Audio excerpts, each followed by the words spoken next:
Good evening আমার প্রিয় বন্ধুরা, তোমরা সবাই কেমন আছো? আশা করছি সবাই খুব ভালো আছো। আমিও ভালো আছি। আমার পরিবারের নতুন একটি ব্লগে তোমাদের সবাইকে আরও একবার স্বাগত জানাই। ঘড়ির কাঁটায় এখন বাজে সন্ধ্যে 6:30 আর তোমাদেরকে সঙ্গে নিয়ে আজকের ব্লগটি আমি এখন থেকেই শুরু করলাম। তোমাদের সবার কাছে অনেক অনেক অনুরোধ রইল ব্লগটি প্রথম থেকে শেষ অবধি দেখার জন্য। আজকে নামতে একটু লেট হয়ে গেছে, সেই কারণে আগে চা খাইনি, আগে মেয়ের খাবারটা করব, তারপরে একসাথেই চাটা করে নিয়ে চলে যাব। ওর খাবার ঠান্ডা হতে হতে আমার চা খাওয়া হয়ে যাবে। তো মেয়েকে কি খাওয়াচ্ছি আজকে দেখো। সবসময় ওকে সেরেল্যাক দিই না, কোনো সময় সেরেল্যাক, কোনো সময় একটু সুজি, কোনো সময় একটু চিড়ে। তো আজকে একটু চিড়ে দিচ্ছি। এই দেখো আমি দুটো খেজুর নিয়েছিলাম, খেজুরটাকে একটু জলে ভিজিয়ে রেখেছি। তো তা রাখার পরে না ওই খেজুরের উপরে যে পাতলা খোলাটা আছে সেটা আলগা হয়ে যায়। তো ওটাকে খুলে নিয়ে ভেতর থেকে বীজটা বের করে খেজুরটাকে স্ম্যাশ করে নিয়েছি। আর এখানে আমি চিড়ে সেদ্ধ করে নিয়েছিলাম জল দিয়ে। তো জল দিয়ে চিড়েটা সেদ্ধ করার পরে ওটাকে দিয়ে দিলাম। আর এখানে দুধ গরম বসিয়েছিলাম, দুধটাকেও দিয়ে দিলাম। এবার তিনটেকে একসঙ্গে মিশিয়ে নেব। আমি খাবারের মধ্যে চিনিটা ইউজ করি না, কারণ এই যে আমি সকালেও যে ওকে দুধ রুটি খাওয়াই, ওই কলাটা দিই, কলাতে ওর রুটিটা মিষ্টি হয়ে যায়।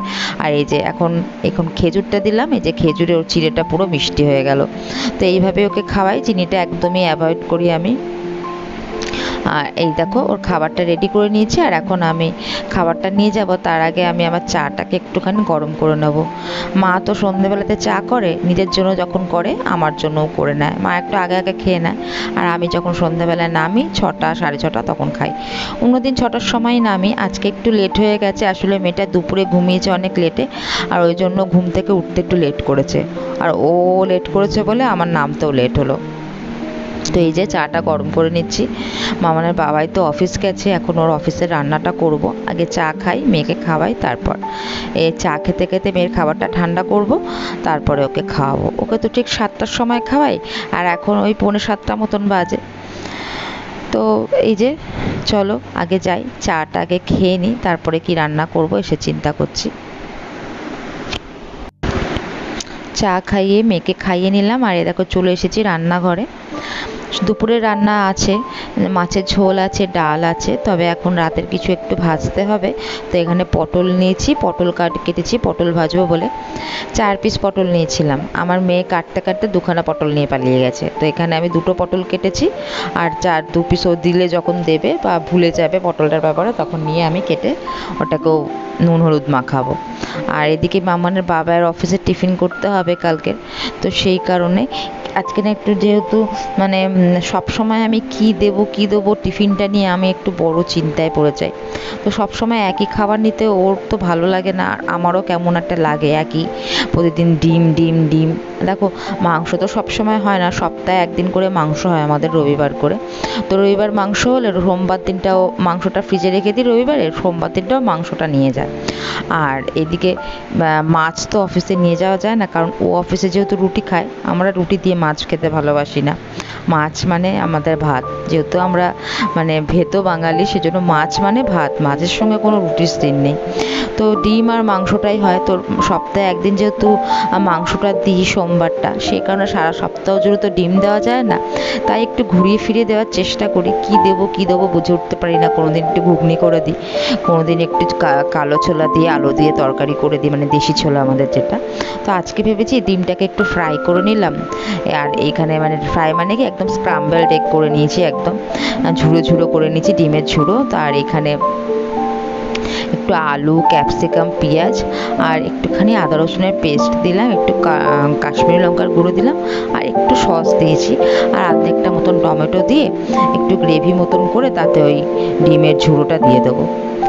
তো প্রতিদিন এইভাবে একটুখানি নতুনত্বভাবে করে দেওয়ার চেষ্টা করি। জানি স্বাদ মানে অফিসে নিয়ে যায় তো আমার কীরকম একটা লাগে আর কি। তো যাই হোক, এটা করলেই আমার রাতের রুটিটা করব। আর তো রান্না সব আছে মোটামুটি।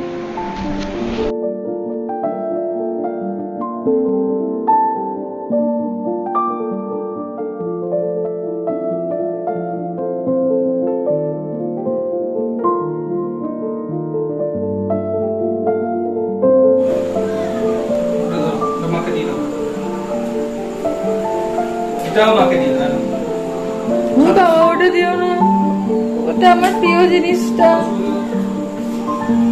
বৃষ্টি হচ্ছে।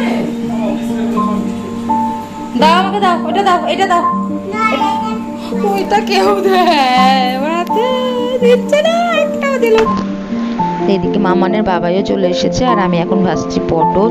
মেয়ের কাছ থেকে পটলগুলো উদ্ধার করে কেটে নিলাম, আরও 4টে পটল, তো আরও 2খানা আর কি, সরি।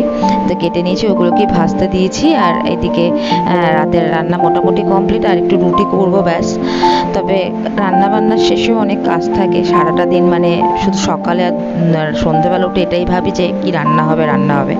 রান্নাটা কিন্তু সংসারের প্রধান কাজ, তারপরে তো আনুষঙ্গিক যে কত কাজ লেগে থাকে একটা সংসারে তার কোনো ঠিক নেই।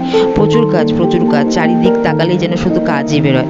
কিন্তু কষ্টটা কোথায় হয় জানো? কষ্টটা হয় যখন সারাটা দিন সব কিছু করার পরেও কারো মানুষের মনে এটা মনে হয়, কোনো মানুষের মনে এটা মনে হয় যে আমরা, মানে আমি কিছুই করি না, সারাটা দিন হেসে খেলে শুয়ে বসে কাটাই, তখন খুব কষ্ট হয় মনে। তো যাই হোক, সেগুলো ম্যাটার করে না, যার যেটা ভাবনা চিন্তা করার সে সেটা ভাববেই। কারোর ভাবনা চিন্তা তো আমি কিছুভাবে চেঞ্জ করতে পারবো না, তো কারোর ওভাবে আমি জায়গা করার চেষ্টা করিও না। যার কাছে আমি খারাপ, সারা জীবনই খারাপ থাকবো, যার কাছে আমি কুড়ে, সারা জীবনই কুড়ে থাকবো। শুধু নিজের কাজটুকু নিজে করার চেষ্টা করি, যাতে দিনের শেষে নিজেকে নিজের কাছে জবাব না দিতে হয় যে না আমি সারাদিন কিছু করিনি বা শুয়ে বসে কাটিয়েছি। তো যাই হোক, সেসব নিয়ে আমি চিন্তা ভাবনা করি না, কারণ মানুষের মনের চিন্তা ভাবনা জানো তো কেউ দূর করতে পারে না। সব কিছু নিজের কাছে, খারাপটাও নিজের কাছে, ভালোটাও নিজের কাছে। তো যাদের কাছে আমি খারাপ, আমি যত কিছুই করি না কেন সবসময় তাদের কাছে খারাপটাই হয়ে থাকবো। তো এই যে এখন রুটিটা করছি, রুটিটা করার পরে তোমাদের দাদাভাই তো অফিস থেকে এলো, ওকে একটু চা করে দিয়েছিলাম, তো সেই চায়ের বাসনটা আছে, চায়ের বাসনটা একটু ধুয়ে নেবো। আর তোমাদের দাদাভাইয়ের অফিসের টিফিন বক্সগুলো মেজে নেবো, আর ওর মধ্যে আমি ওর সকালেকার টিফিনটা ভরে দেবো। একটা কথা বলি, ওর সকালের টিফিনটা আমি রাত্রেবেলা করে রাখি, তার একটা কারণ আছে। কারণ সকালবেলাতে আমার যেহেতু মেয়েটা অনেকটাই ছোট, আর ও না 10টার সময় ঘুম থেকে ওঠে, আর আমি ওকে তুলি না, বলে বাচ্চারা ছোটো বয়সে যত বেশি ঘুমাবে তত ওদের ব্রেনের ডেভেলপমেন্টটা হবে। তো এখন তো ওর স্কুল যাচ্ছে না, যখন স্কুল যাবে তখন আস্তে আস্তে সব প্র্যাকটিস করে দেবো। তো সেই কারণে যেহেতু ও দেরিতে ওঠে, ওকে অত সকালবেলায় ঘুম থেকে তুলে নিচে নামানো মানে ওর ঘুমটা ভেঙে গেলে তখন আমাকে ওকে নিয়ে বসে থাকতে হবে, আমি রান্নাবান্না কিছুই করতে পারবো না। সেই কারণে ওকে আমি কষ্টটা দিই না, ও ঘুমায়।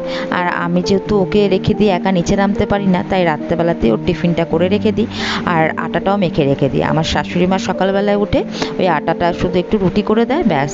নয়তো আমি রাত্রেবেলাতে না পুরোটাই কমপ্লিট করে রেখে দিই, যাতে সকালবেলা উঠে কাউকে পরিশ্রম করতে না হয় বা আমাকে নিচে নেমে রান্নাটা করতে না হয়। কারণ মেয়েটা যেহেতু অনেকটাই ছোট, সেটাই হচ্ছে সমস্যা আর কি, জানো তো।